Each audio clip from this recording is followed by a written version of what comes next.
एक समय की बात है। प्राचीन उज्जैन राज्य में विक्रमादित्य नाम का एक बुद्धिमान और बहादुर राजा रहता था।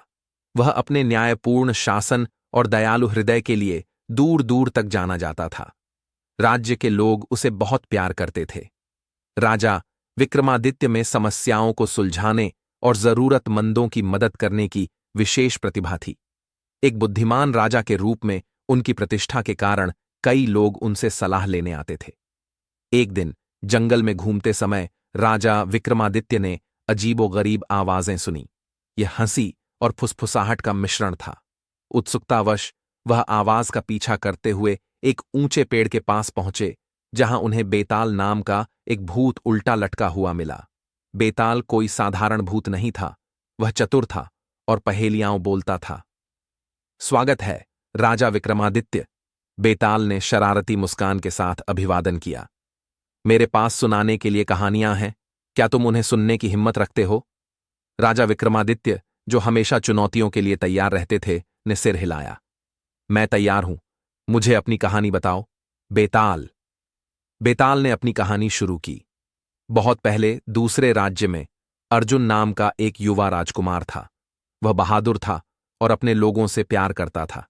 लेकिन अर्जुन की एक समस्या थी, वह निर्णय नहीं ले सकता था। हर बार जब उसे चुनना होता था तो वह खोया हुआ और असहाय महसूस करता था। विक्रमादित्य ने ध्यान से सुना। राजकुमार अर्जुन को क्या हुआ? उसने पूछा। बेताल ने आगे कहा, एक दिन अर्जुन को यह तय करना था कि युद्ध में जाना है या पड़ोसी राज्य के साथ शांति स्थापित करनी है। उसने अपने सबसे अच्छे दोस्त राज से सलाह मांगी, जो बुद्धिमान था और हमेशा उसका साथ देता था। राज ने कहा, शांति का चुनाव करो, युद्ध से सिर्फ दुख ही मिलता है। लेकिन अर्जुन को डर था कि उसके लोग उसे कमजोर समझेंगे। कई रातों की नींद हराम करने के बाद अर्जुन युद्ध के मैदान के किनारे पर हाथ में तलवार लिए खड़ा था। उसे युद्ध के लिए तैयार सैनिकों की आवाजें सुनाई दे रही थीं। तभी एक बूढ़ी औरत उसके पास आई। उसने कहा, युवा राजकुमार, याद रखो कि सच्ची ताकत सही चुनाव करने में है, न कि सबसे ज्यादा जोरदार चुनाव करने में। तुम अपने राज्य के लिए वास्तव में क्या चाहते हो? विक्रमादित्य ने उन शब्दों पर विचार किया। राजकुमार अर्जुन ने क्या फैसला किया? उसने उत्सुकता से पूछा। बेताल ने मुस्कुराते हुए जवाब दिया। अर्जुन ने गहरी सांस ली। लड़ने के बजाय उसने अपनी तलवार ऊंची उठाई और कहा, मैं शांति को चुनता हूं। सैनिक पहले तो भ्रमित हुए, लेकिन उन्होंने अपने हथियार नीचे कर लिए। अर्जुन ने दुश्मन राजा के पास जाकर संघर्ष के बजाय दोस्ती की पेशकश की। दोनों राज्यों ने एक साथ जश्न मनाया और अर्जुन ने सीखा कि साहस का मतलब सिर्फ लड़ना नहीं है, बल्कि व्यापक भलाई के लिए सही चुनाव करना भी है। राजा विक्रमादित्य ने राजकुमार की बुद्धिमत्ता की प्रशंसा की। क्या शक्तिशाली सबक है, बेताल। कभी कभी लड़ने की तुलना में शांति को चुनना कठिन होता है। बेताल ने सिर हिलाया। वास्तव में, राजा। लेकिन अर्जुन की कहानी यहीं खत्म नहीं होती। कई सालों बाद दोनों राज्यों में एक बड़ी महामारी फैल गई।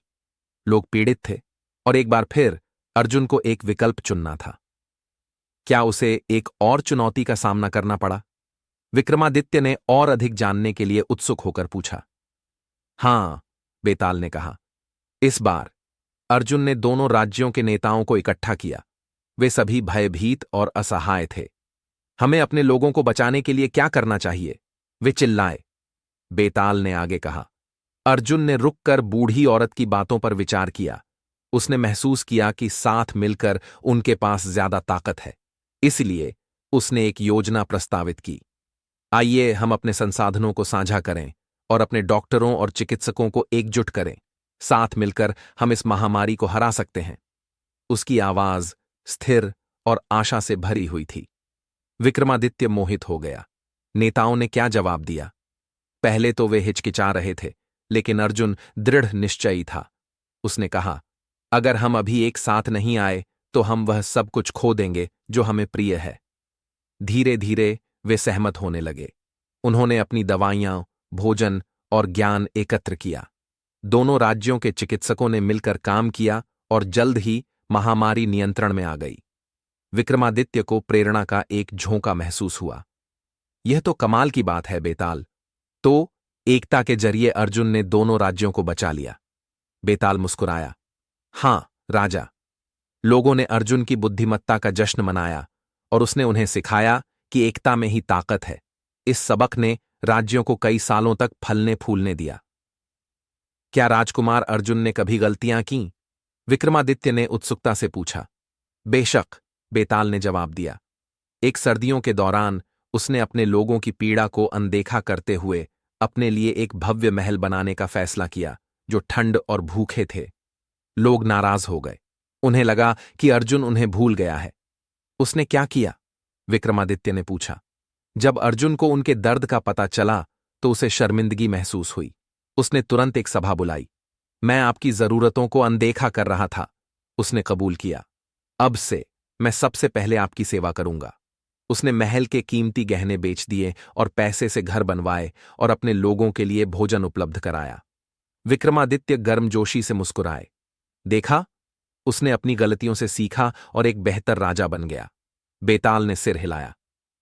यही कुंजी है राजा विक्रमादित्य। हम सभी गलतियां करने के लिए बाध्य हैं, लेकिन यह वास्तव में मायने रखता है कि हम कैसे सीखते हैं और बढ़ते हैं।